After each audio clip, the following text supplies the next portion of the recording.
Hi friends, welcome back to my channel. ఈరోజు recipe Kadapa ఎర్ర కారం పచ్చడి.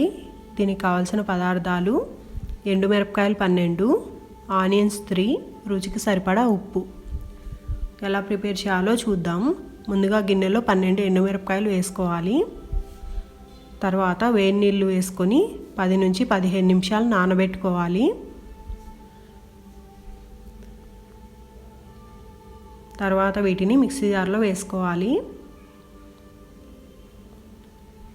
అలాగే 3 ఆనియన్స్ని ఈ విధంగా కట్ చేసుకొని వేసుకోవాలి. తర్వాత రుచికి సరిపడా ఉప్పు వేసుకొని గ్రైండ్ చేసుకోవాలి. ఈ విధంగా గ్రైండ్ చేసుకున్న తర్వాత ఇందులో కొద్దిగా వాటర్ వేసుకొని మరీ పల్చగా కాకుండా కొంచెం గట్టిగా గ్రైండ్ చేసుకోవాలి. ఈ విధంగా గ్రైండ్ చేసుకోవాలి. ఇంతే ఫ్రెండ్స్, ఎంతో టేస్టీగా ఉండే ఎర్రకారం పచ్చడి రెడీ. ఇది దోశ పైన వేసుకొని కొంచెం పప్పల పొడి, నెయ్యి వేసుకుంటే చాలా టేస్టీగా ఉంటుంది. Thanks for watching. మీకు ఈ రెసిపీ నచ్చితే నా ఛానల్ సబ్స్క్రైబ్ చేయడం మర్చిపోకండి.